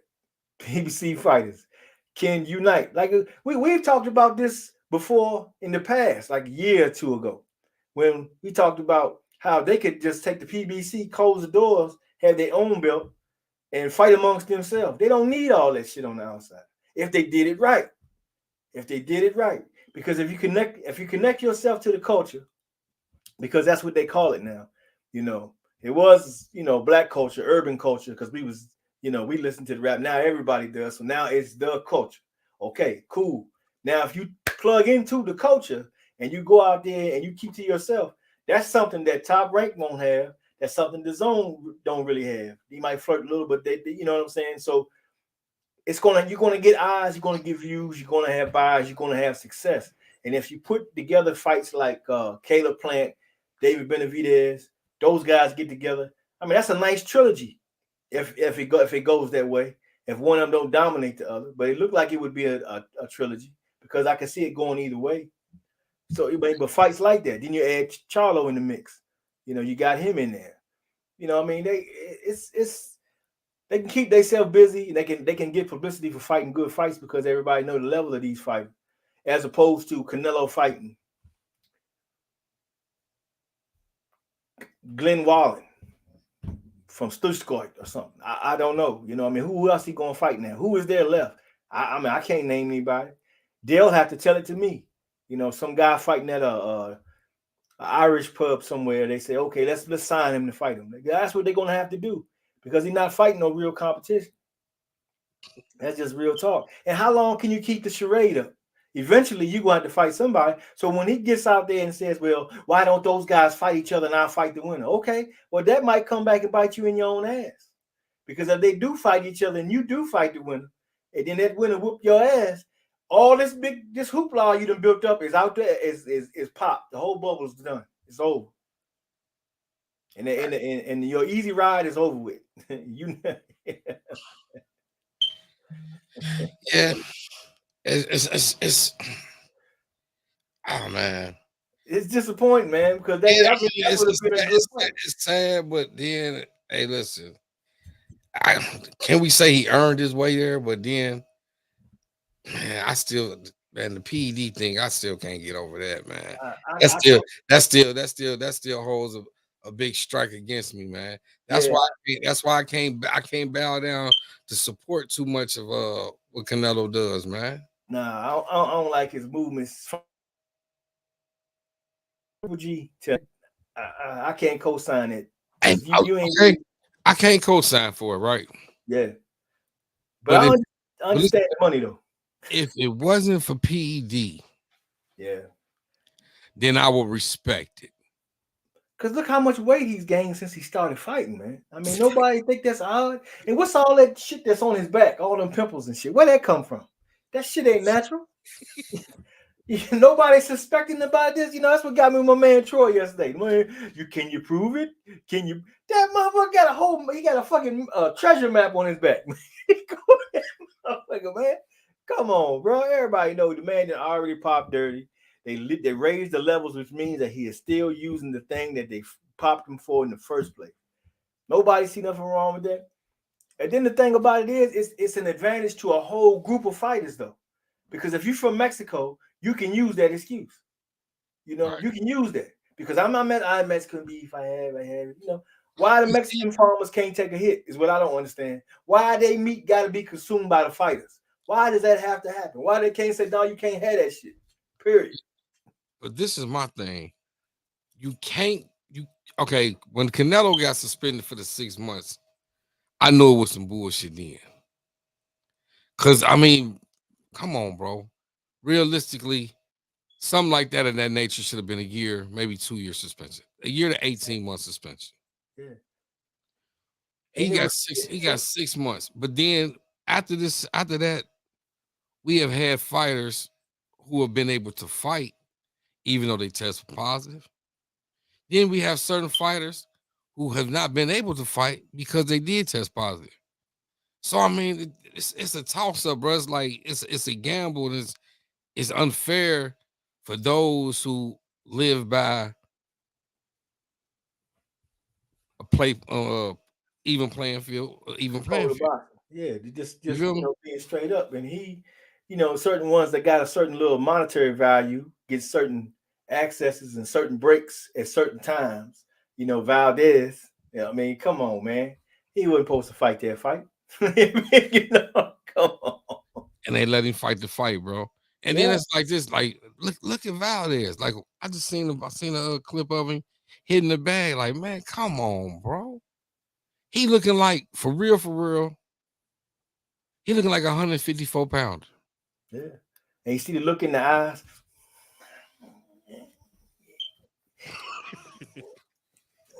I'm in the zone, man. You zoned out. Just he look like 154 pounder, bro. Real talk. So I'm like, man, I hope for real, for the sake of even playing field, I hope that they make sure that the VADA testing goes down on that fight with Shakur and Valdez. Yeah, but you heard what Jamel said about the Castano fight. He feeling like WBC is being shady with that thing. They supposed to have it for everybody, but somehow certain fighters ain't having to do it. Listen, and how many times these fighters? We gotta really say it. I mean, let's come clean with it because it's tripping to me. They'll sit there and tell you that Earl Spence, he's doing it. He's part of the program. So hey, but okay, listen. Jamel has he has a right to sit up here and say this because once again, the WBC was the one that let Valdez fight when he tested positive. But question, man. Listen to this: Benavidez was fighting for a title eliminator. His opponent tested positive. His opponent couldn't fight. Mm-hmm. Same thing, though. Same thing. Only thing is his opponent didn't have a belt. Valdez has a belt. Yeah. It's unbelievable, man. You know, and that's the thing about it. That's what sullies is boxing, man, because you got this little favoritism that goes to certain fighters. And sometimes you understand why, and sometimes you be like, man, I don't understand it, but that's what they did, you know. Some guy, you know, like Valdez isn't a household name to nobody, but why he get the break of going and being able to keep fighting, you know, it's just crazy to me. And then listen, I mean, even though some people call him Crying Ryan, hey, Crying Ryan says things ain't right over Hey there. guys, hey, I gotta get off. I'll talk to y'all later. Hit me up if you guys want to talk later. I can tell you about it, but I gotta get off. I'll catch up with y'all later. Okay. All right. Okay, my brother Brandon. Thanks for stopping in, my brother. Yes, indeed. Yeah, man, that is something though, bro. Yeah. There we go, man. A couple of these overlays are trying to work on, man. A couple of them ain't come out right, but we try to work with them, you know. Yeah, man. I don't know though, but I am looking forward to the Shakur though fight. I really don't think. I think even though stuff been real funny around him and everything, I just feel like Shakur Stevenson is just a guy that's ready. He's ready. It's his time, and it just looked like, you know, to me, unless he get hit with something and he get knocked out. I mean, you know, that always can happen. This is boxing, but for the most part, if we go the distance, I'm thinking Shakur gonna pull it out. I just got a, you know, good feeling. I see the young, you know, just a look in a young guy's face, you can almost see like his destiny coming to him. He's been working hard. He's been calling out people. He's been calling out but Shelton and everybody for the longest time. And it's like they're getting slowly a chance to get to that part. But if he can get that fight, knock that dude off, now where is he going to sit? How is Top Rank going to use him then? What is Bob Arum's relationship with him going to be like at that time? Is it NBF still, or is he going to pick him up and say, "Oh, wait a minute, I got a black star now"? You know. I don't know. Hey, I'm gonna tell you this. I already predicted Shakur by stoppage. Whoo, yes, sir. I already predicted Shakur by stoppage. Now I'm not saying he gonna knock him out, but it might be like a Jamal Heron where they got to stop this fight, bro. Yeah. Because one thing for certain, and okay, listen, I seen a clip too, man. And I said something yesterday. Have you still seen that clip where Valdez had his teeth look like they was wired up? No, I ain't see that. I sure ain't see that, man. Let me see. Wow. Hold on. Good brother. Watch it. Oh, yeah. Watch talking about AJ calling Wild out. That's crazy. they see what it is. Everybody feel like Wilder is put away now. He's done and he's not gonna fight no more. So they can talk a little smack now, you know. But if Wilder come out and say, "Hey, you know, let's have that fight," you know, because I mean, hell, the fans definitely want to see that fight. But you know, if he did that, AJ get real quiet. He'd be fighting somebody somewhere else, you know.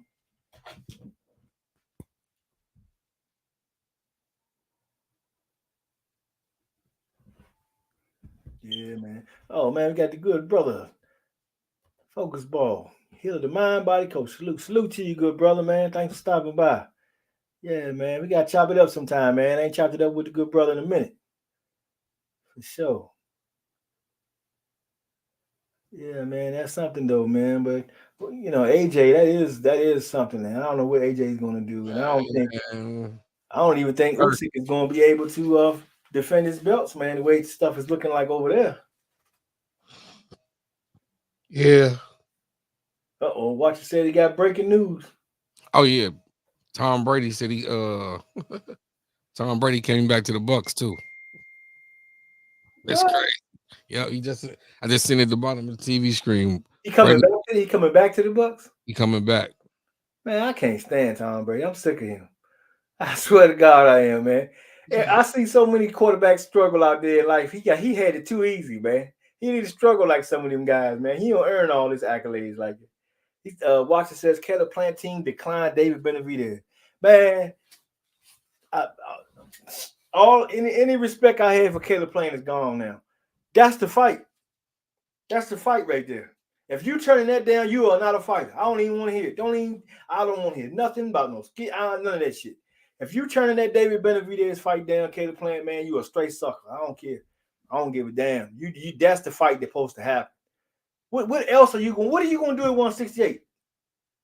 Won't you get Weight Watchers, drop down 160, go fight Jamal? Then that's what you do. Go do that. Did I take my foot off the gas on you? But why not fight?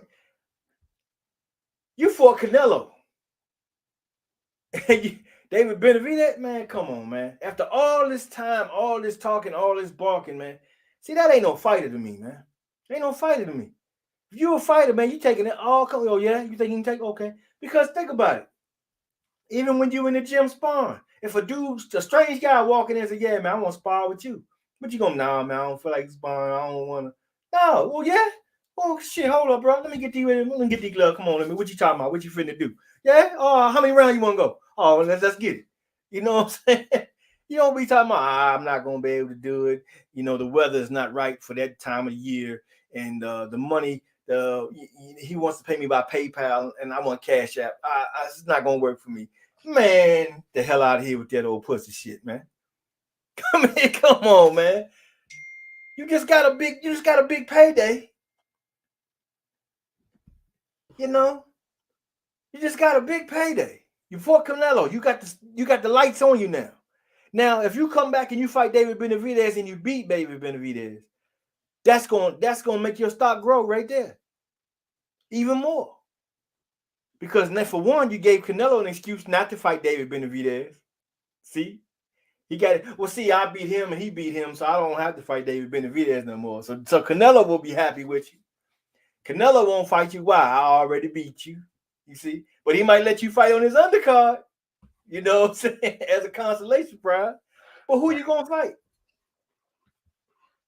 Ain't nobody else I can see him in the ring with at that weight class that even going to make a fight that I would interested to even turn on and look at now. I have no interest no more. You did real well against Canelo. Take that momentum and run with it. You know? He say, you guys need to fight each other and I'll fight the winner. That's what he said. Do you want a rematch? Or I'm cool with this L. I'm good. I don't want no more. I ain't do, even though I did nice for 7-8 rounds, I don't want no more. I'm just done. He's better. He's the greatest. I give up. I'm training and I'm doing all this hard work for fucking nothing. And I don't expect it to take me nowhere so I can get up there and beat his ass one day. So I'm just going to fold right now. And I'm going to go over here and I don't know who I'm going to fight. Come on, man. That ain't it. Now, I thought more Caleb than that. I had to say. I'm really disappointed in that. I need to know why. It need to be explained to me. It got to make sense to me. This shit don't make sense to me. Hey, man. See, well, look, man, look, it's probably the money.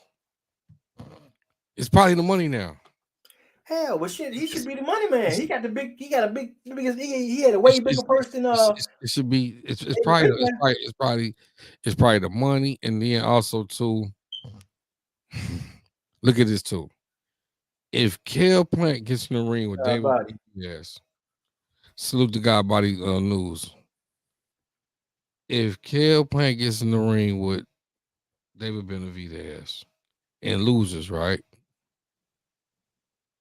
What do we gain?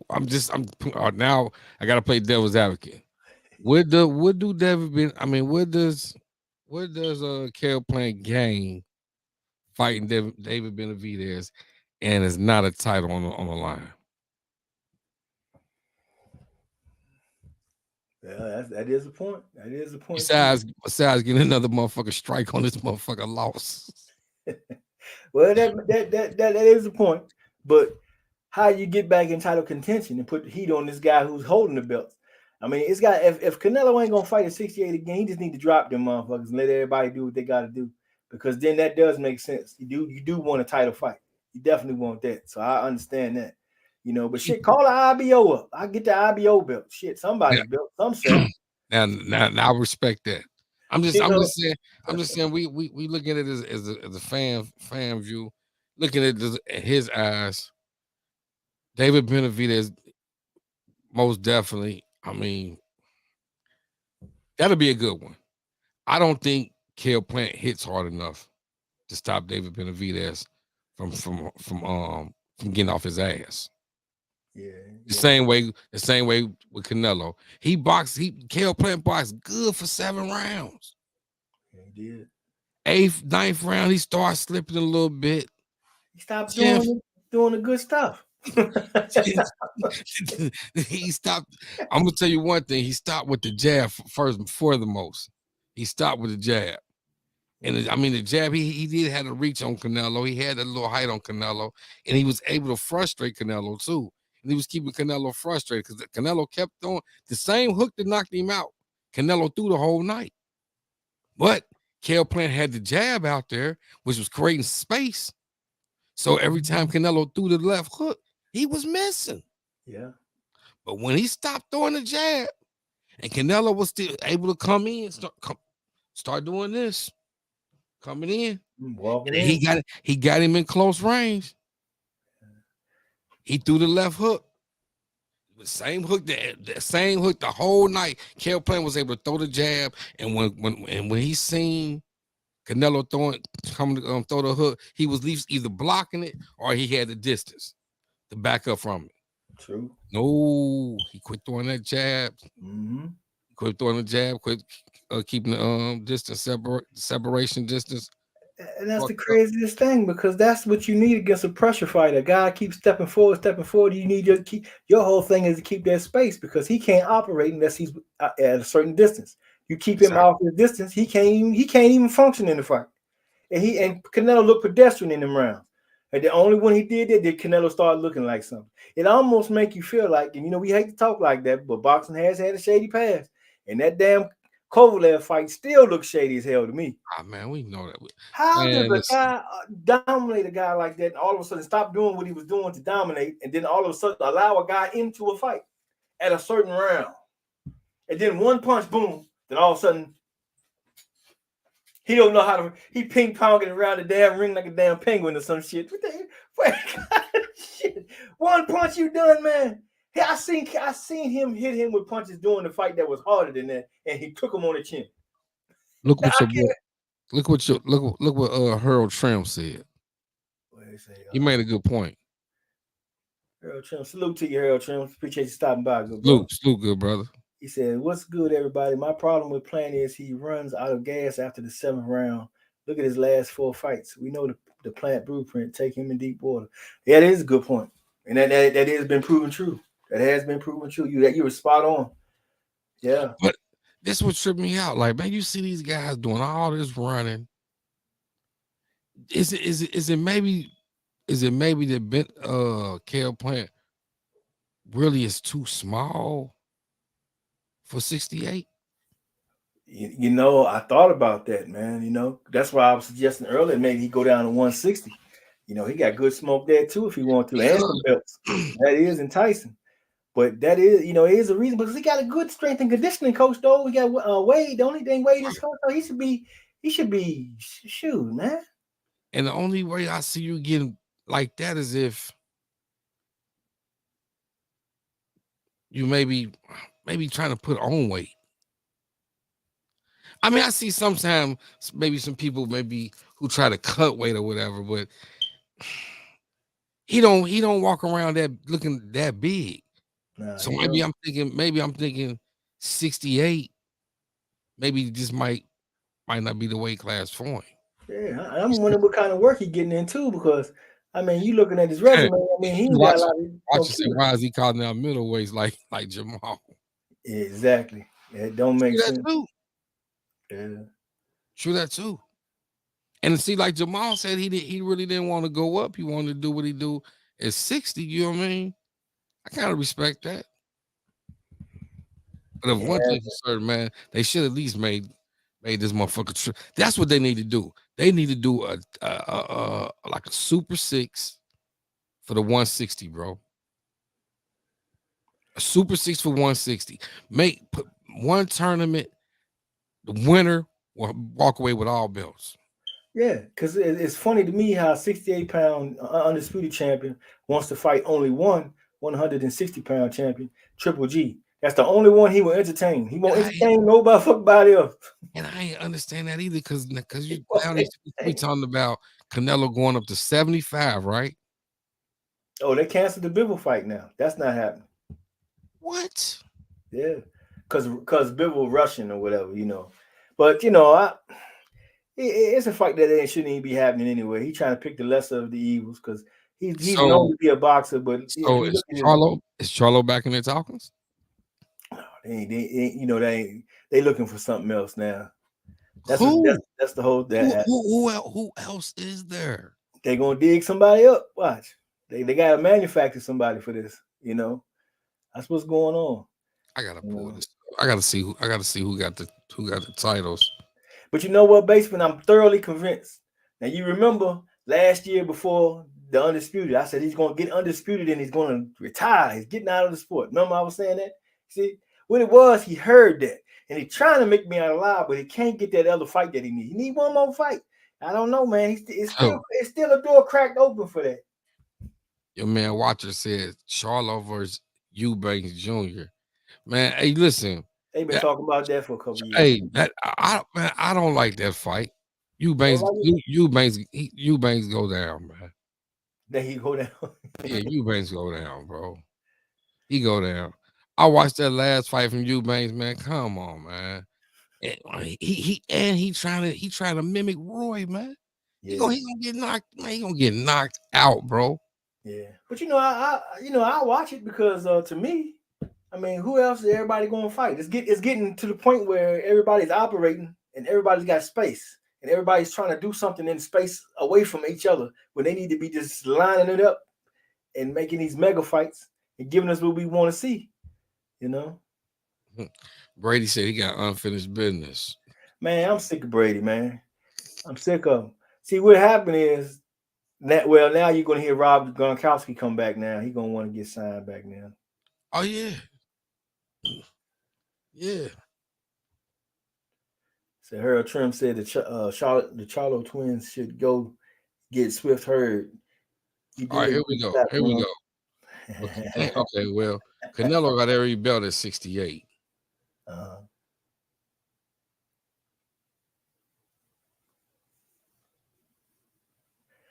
So okay. Kale Plant. Well, I see what Kale Plant say. I mean, well, maybe if Kale Plant do fight Benavidez, that the winner that can apply pressure to Canelo. Yeah, that's what Canelo. That's what Canelo saying. Because I heard what he said, like, man, well, won't you guys fight each other, and then I'll come around and come back and I'll fight you guys. I'm kind of busy. Hey, now let me point this out. That's what Canelo say. We had a young buck on here said he wants to fight all them.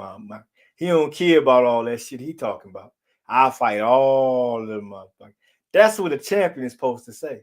Champion ain't supposed to say, well, I mean, that guy got to fight that guy. And if they do that, then I'll fight that one guy. And I won't do like this. No, I want him. I want him. I want him. You know why I want him? Because he goes to the gym, he trains, and he fights at my weight. So if I ain't knocked his ass out, then you know what I'm saying? I ain't better than him. So that's how if I was Maul, I'll be putting pressure on the IBF and the WBO.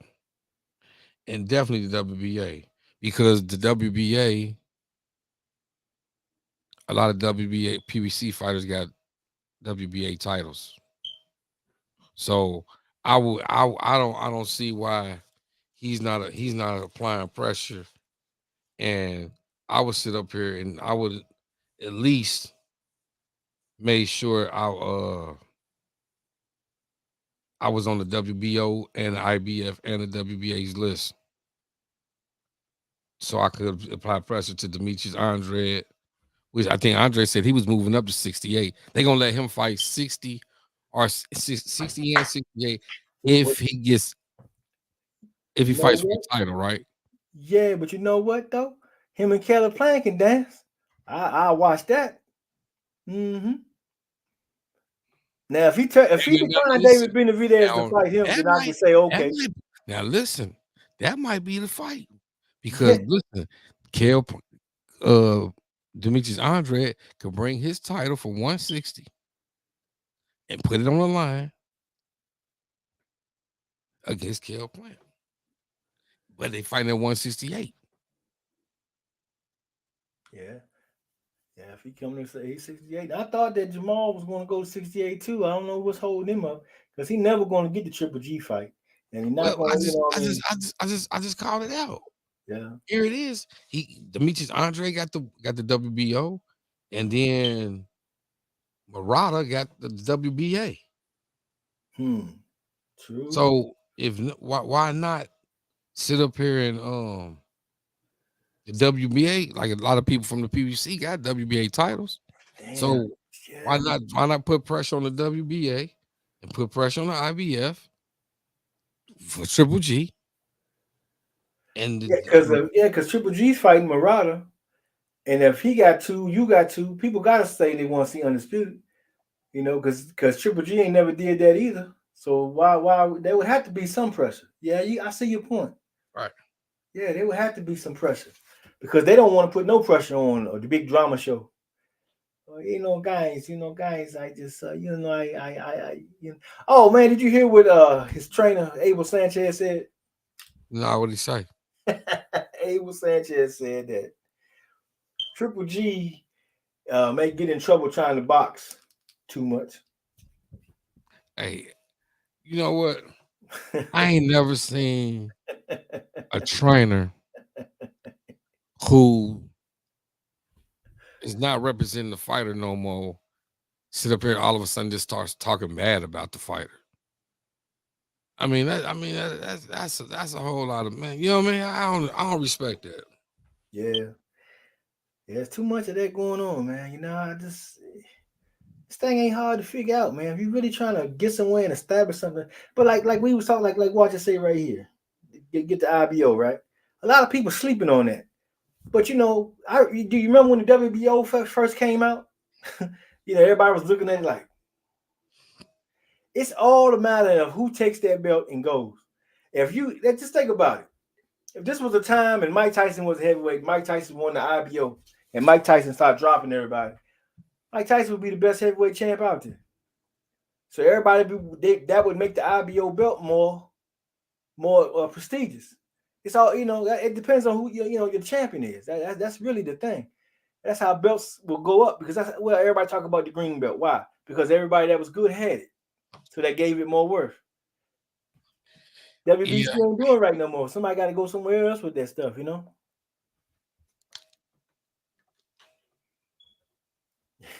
Harold Trim said, "Y'all know Boo Boo will come to the ring dressed like Prince." Oh man, damn! He said dressed like Prince. That's cold. Oh man, that is cold. Yeah,